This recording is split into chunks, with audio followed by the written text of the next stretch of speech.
Em primeiro lugar, eu queria explicar a vocês por que eu depositei tantos links de canções de música country no seminário. Parece ser apenas uma coisa de diversão, né? E no texto de apresentação inicial eu coloquei a coisa até de uma maneira mais ou menos humorística, mas eu não estou dando ponto sem nó, eu sei o que eu estou fazendo, né? Inclusive agora eu acrescentei uma nova lista com umas 30 canções, né?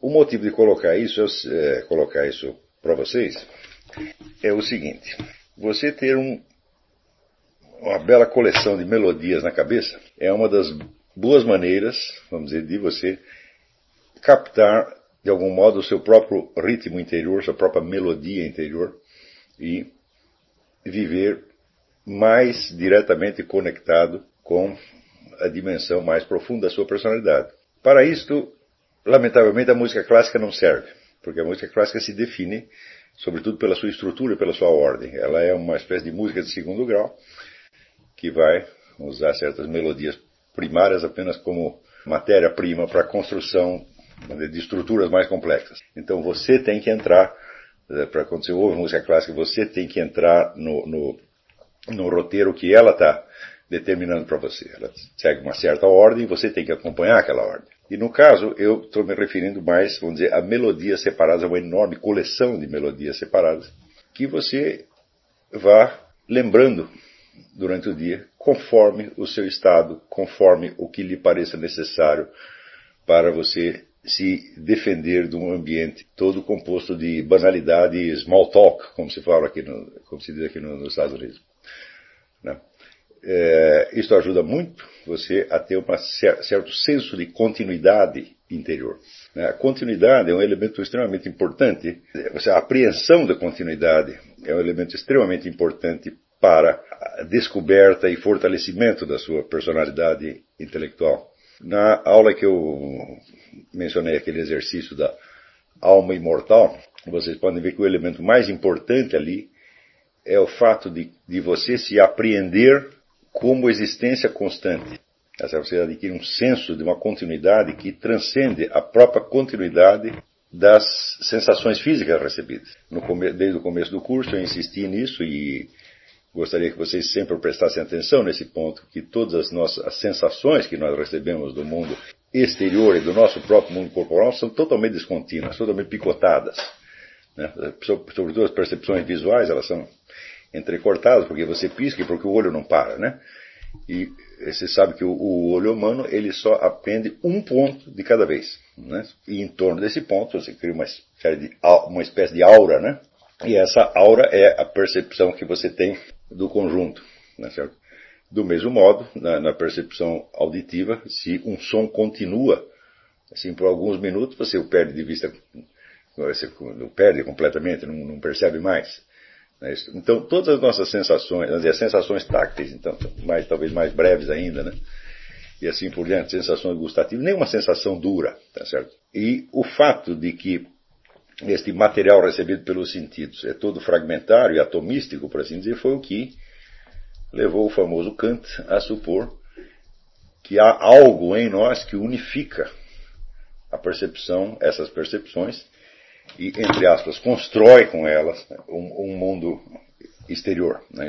O Kant não estava de todo errado, ele só estava errado ao achar que o que produz esta mágica é apenas uma espécie de regra de jogo que está por baixo de toda a nossa vida mental, essa regra de jogo que ele chama as formas a priori porque são anteriores à experiência, embora só apareçam no decurso da experiência. Você só toma consciência delas no decurso da experiência e até depois da experiência, mediante a análise do que se passou. Não é isso? Então ele vai dizer das formas a priori da percepção, que são o espaço e o tempo, e das formas a priori do raciocínio, que são as categorias, os princípios lógicos, etc. De modo que ele não está totalmente errado ao dizer que nós unificamos, de algum modo, a percepção do mundo exterior. Tá certo? Ele está errado ao achar que isso é um processo mental. Né? Um sujeito que só existe mentalmente, que só existe para o seu próprio pensamento, teria ainda uma existência ainda mais tênue do que a das percepções do mundo exterior.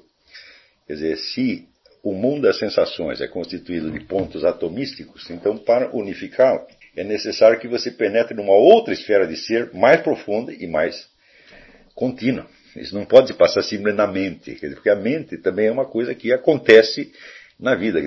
Pensar, né, é apenas um elemento do conjunto de experiências que nós temos. Então, não é possível você encontrar essa força unificadora numa esfera puramente cognitiva. Tem que ser numa esfera ontológica. Tem que ser não um conhecimento, mas um ser, efetivamente. Né?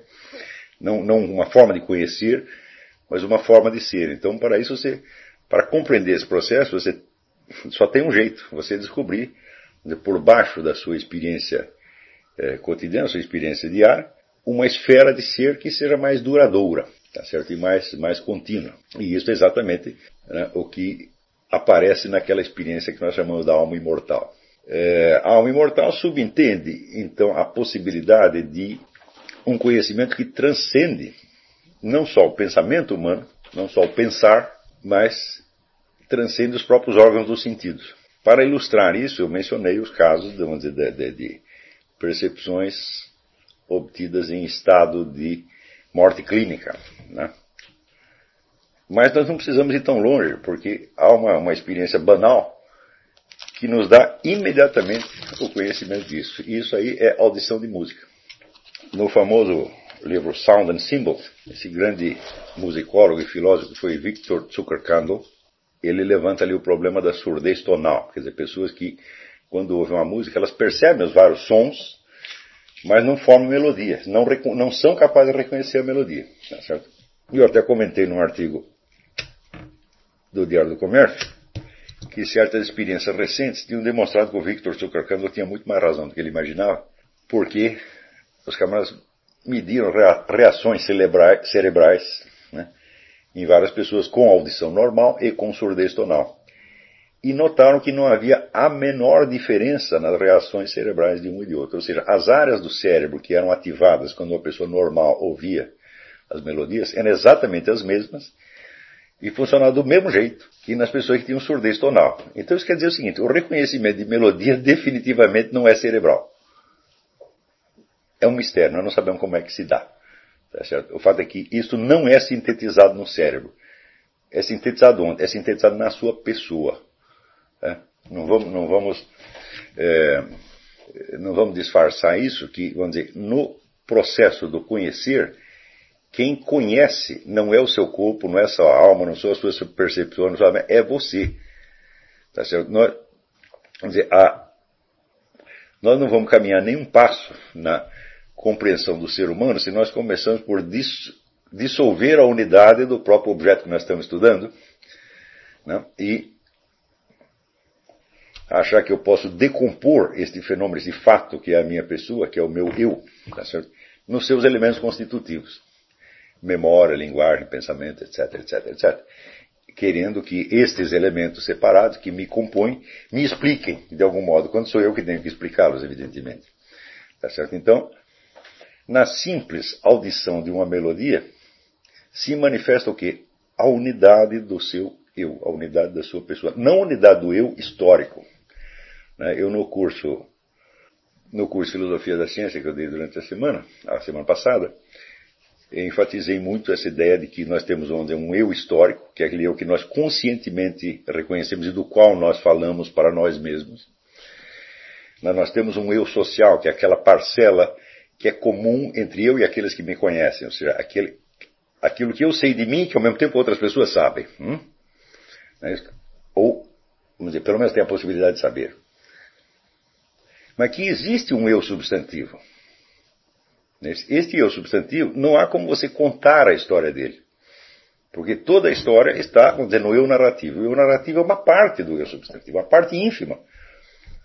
O eu substantivo é aquilo que você efetivamente é e do qual você só toma consciência quando você percebe a continuidade da sua cognição e da sua existência para além de toda a experiência física. Ora, a música é uma maneira muito simples de você fazer isso. O tempo todo que você está ouvindo música, você está unificando, vamos dizer, elementos num nível que já não é corporal. mas que, no entanto, abrange o corporal, porque se você não tiver um corpo, você não ouve as notas. Tá certo? Então, ali, o aporte corporal é unificado num plano mais alto. Esse plano mais alto, vamos dizer, o que é? É você mesmo. Isso quer dizer que a pessoa humana, né, o verdadeiro eu humano, não é decomponível.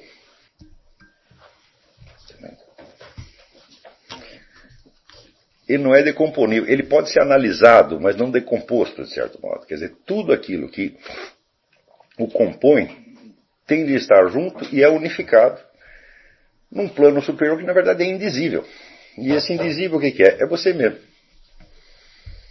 Tá certo? Então, às vezes fico assustado de ver como se tornou normal na nossa cultura as pessoas procederem como se elas não existissem. Como se elas fossem apenas aglomerados de elementos. Às vezes eles dizem corpo e alma, né? Matéria e espírito, ou então dão os nomes das várias faculdades cognitivas, né? Memória, linguagem, etc, etc, etc. E querem que isto as explique. Eu digo, não, isso não é possível. Você não pode, vamos dizer, explicar o todo apenas pela enumeração das partes. Porque depois que você enumera as partes, você tem que dizer qual é o fator unificante. E esse fator unificante não é uma função, não é uma faculdade, não é uma parte. É exatamente aquilo que se chama eu. É isso? O eu, então, tomado na sua totalidade e abrangendo, portanto, também o eu narrativo e o eu social.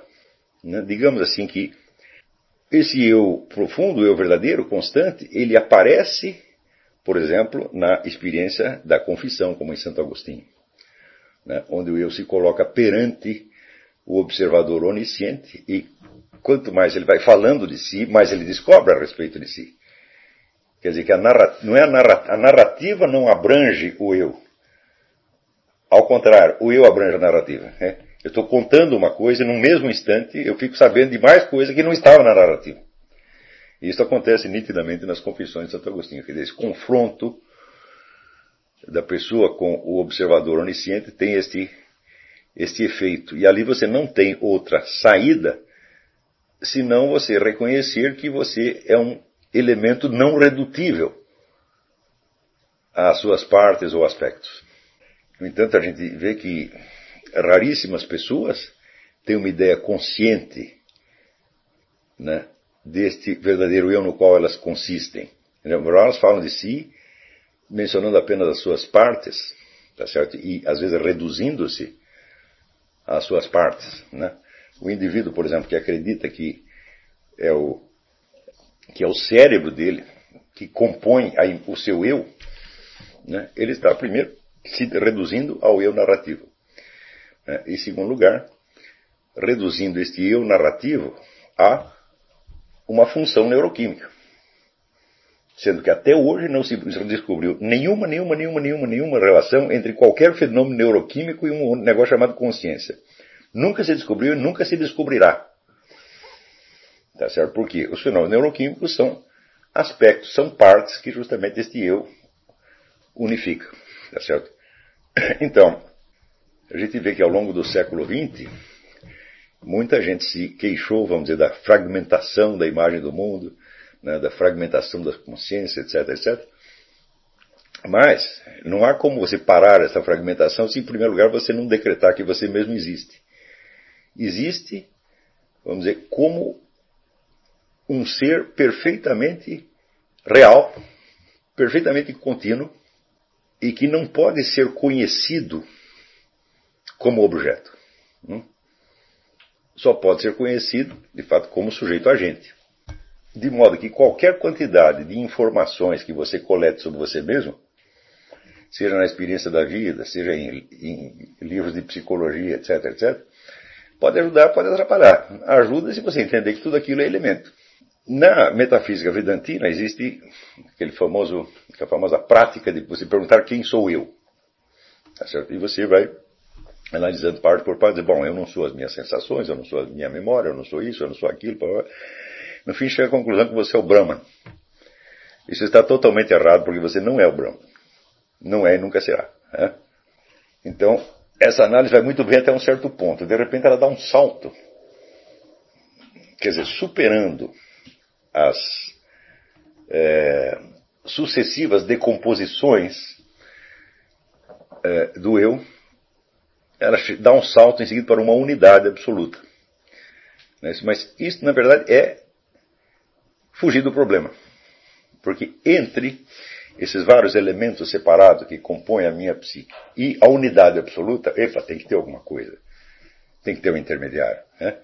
E esse intermediário é justamente o que nós chamamos de alma imortal humana. Quer dizer que, em termos bíblicos, nós podemos dizer que isto é a isto que Deus se refere quando ele fala: eu te conheci desde antes da criação do mundo. Então, Deus pode falar isso para qualquer um de nós. Tá certo? Isto é a nossa verdadeira unidade. Então, é claro que este eu, assim concebido, ele existe para muito além da sua existência física, para muito além das funções neurocerebrais, até das funções psíquicas que nos compõem. Dito de outro modo, não há outra maneira de nós nos conhecermos senão quando nos encaramos a nós mesmos como sujeitos agentes num plano que não é totalmente de eternidade, mas é de perenidade. Né? Quer dizer, é na perenidade ou na eviternidade que nós existimos. Nós não existimos na eternidade, porque nós fomos criados. Eterno, aquilo é o incriado, o que nunca foi criado, o que sempre existiu. Nós não somos assim, nós fomos criados. Então nós temos um começo. Tá certo? Temos um começo, mas não temos fim. E isso é o que se chama eviternidade ou perenidade. É lá que nós estamos, é lá que está o nosso verdadeiro ser, e é só ali que nós podemos captar isso.